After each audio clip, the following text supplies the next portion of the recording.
Story 1. The Boy in the Yard. This happened a few years ago, during a dark period of my life. I was in my mid-30s and reeling from a breakup with the woman I thought I was going to marry. The psychological damage was severe. I'd wake up, go to work without speaking to anyone, come home, and collapse into bed. Weekends were a black hole of binge-watching movies I couldn't even remember, forgetting to eat and never leaving the house. It was a Saturday night, and I was slumped on the couch in my second-floor bedroom, numbly clicking play on another mindless action flick. I remember looking at my phone just after 9 p.m. because my mum was calling for the 4th time that day. I let it ring.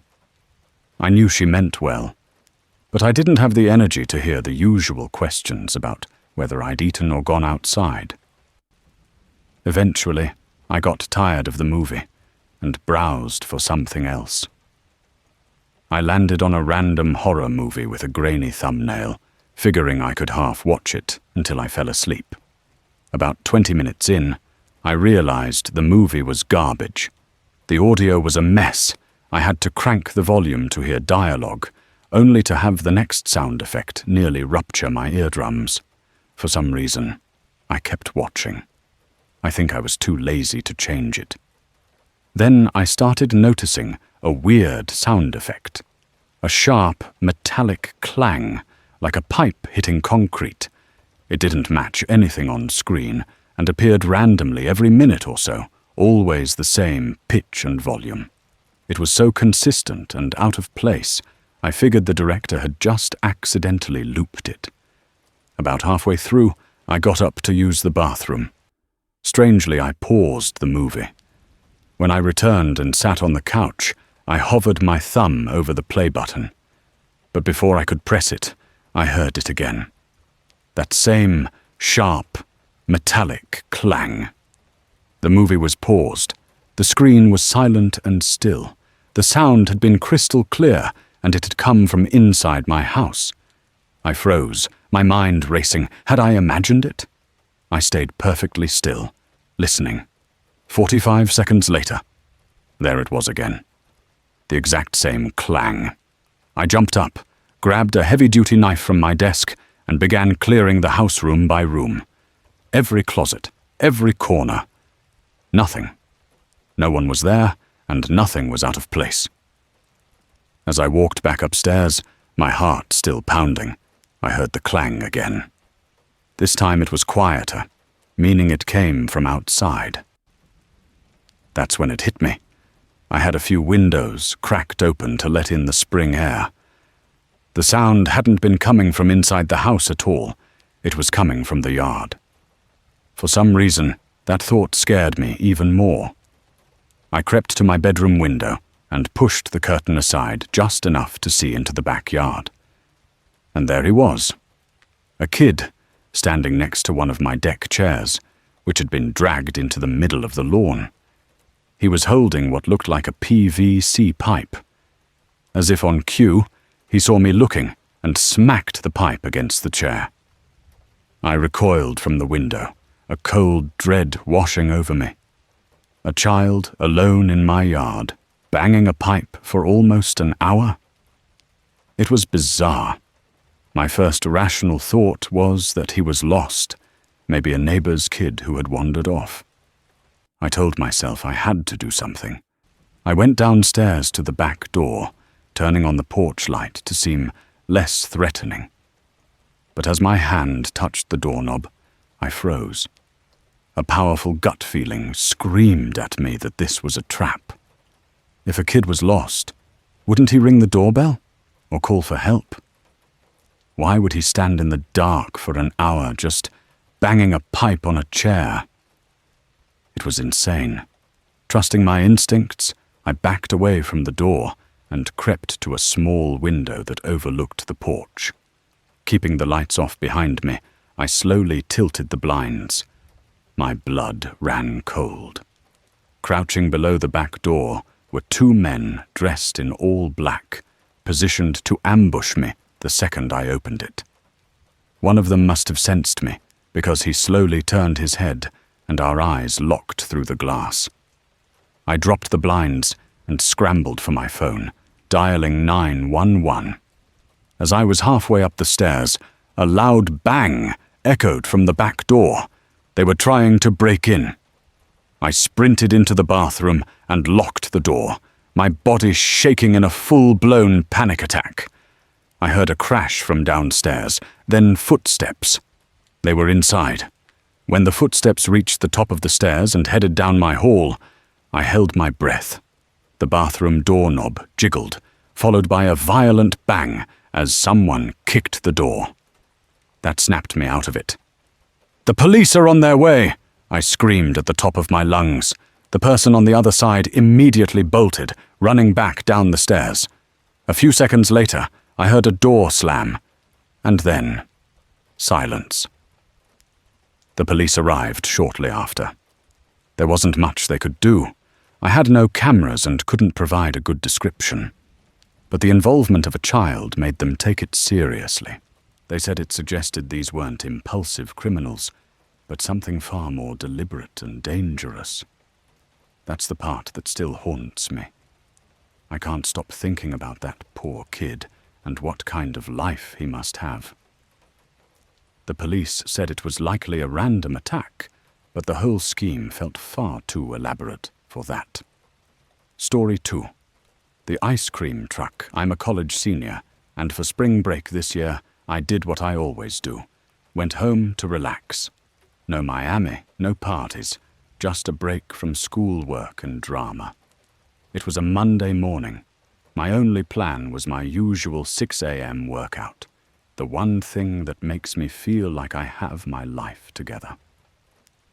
By 6:20, I was on the road, driving through the quiet residential back roads of my hometown.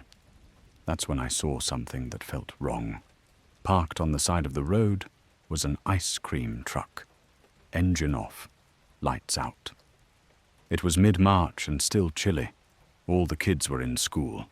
There was absolutely no reason for an ice cream truck to be sitting there at 6:30 in the morning.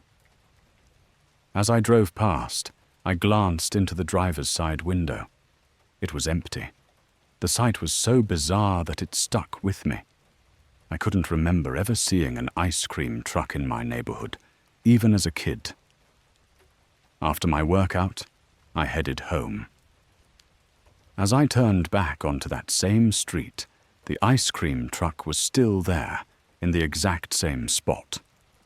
This is the kind of uptight neighborhood where someone would have called the cops on a strange vehicle by now. Curiosity got the better of me. I looped around the block to pass it again. This time, someone was inside. As I slowed down, the man in the driver's seat locked eyes with me. He looked off. He had a long, almost cartoonishly pointed nose and a scraggly beard. He had the air of someone who lived in his vehicle, and he immediately rubbed me the wrong way. I drove straight home. Later that afternoon, I walked down the driveway to check the mail. When I reached the curb, I glanced down the street, and my heart sank. The ice cream truck was parked across the street, about 3 houses down. It wasn't a coincidence. He had followed me home. Trying to act casual, I grabbed the mail and went back inside.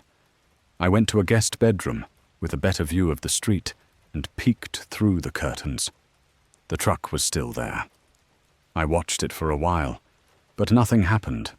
Over the next few hours, I kept checking. Each time, the truck was still there, but it had moved to a different spot on the street. I debated calling the police, but wasn't sure what I'd say. There's a weird truck? Instead, I did something I now regret. My older brother is a bird watcher, and I knew he had a pair of binoculars. I found them and returned to the window. I lifted the binoculars to my eyes, focusing on the driver's side of the truck. I was not prepared for what I saw. The man was staring right back at me, through a pair of his own binoculars. The second he saw me, he dropped them, started the engine, and sped away. Horrified, I finally called the police. I explained that a man in an ice cream truck had stalked me home and was watching my house. The dispatcher said they'd send a patrol car to keep an eye out. Later that night, I woke up suddenly. My phone read 3 a.m. As I lay in the dark, trying to figure out what had woken me, I heard it.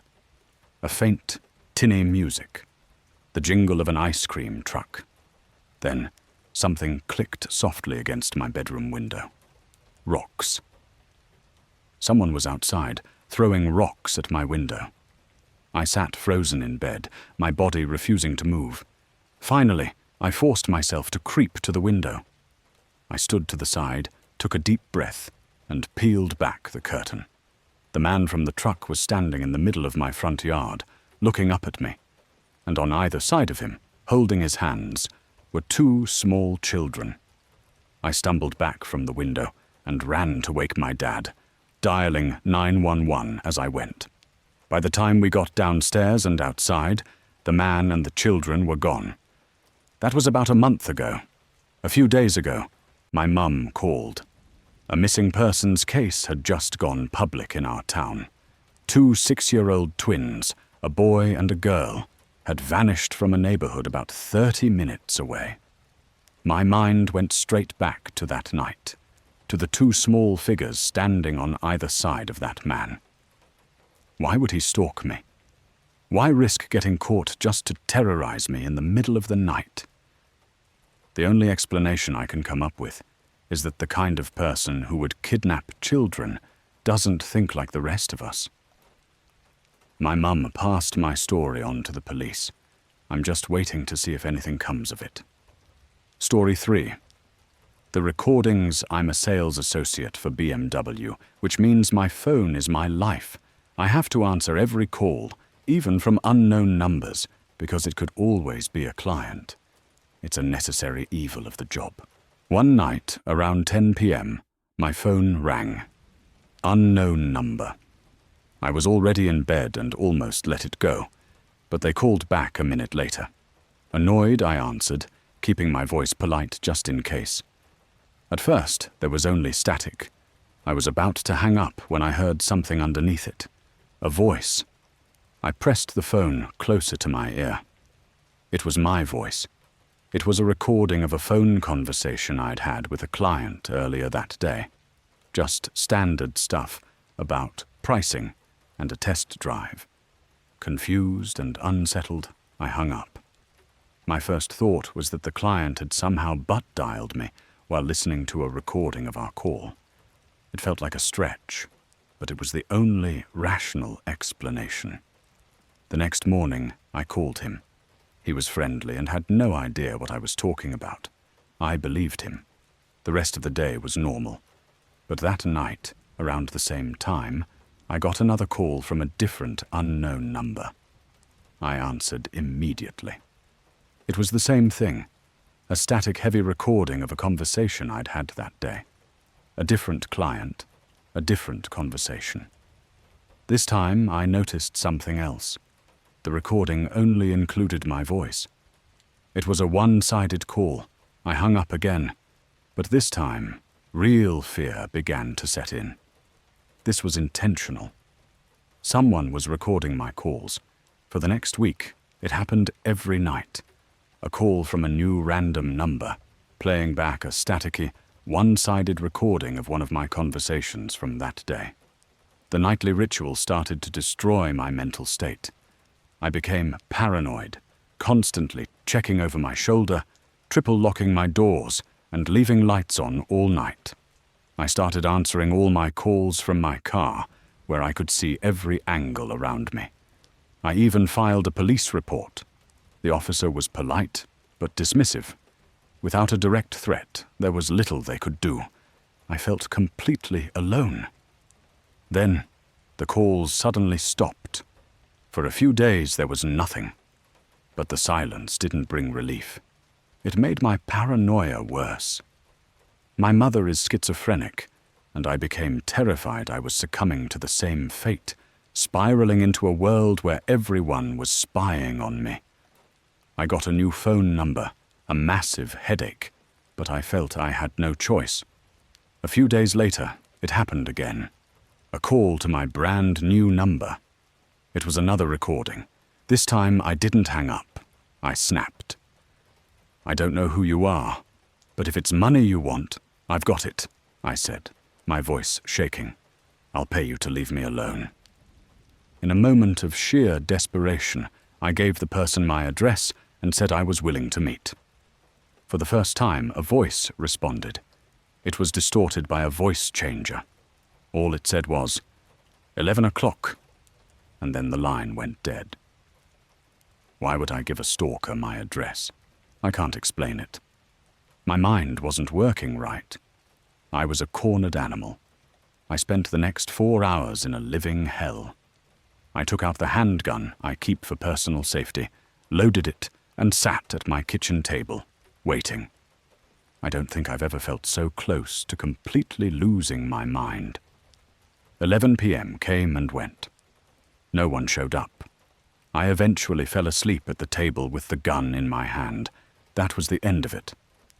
The calls never came back, but the damage was done. It took months of therapy and time off work to feel anything close to normal again. I never found out who was calling me, how they recorded my conversations, or why they targeted me. I've since moved out of that house, but the fear that I'm destined to end up like my mum still lingers. I hope that by sharing this, I can finally leave some of that terror behind.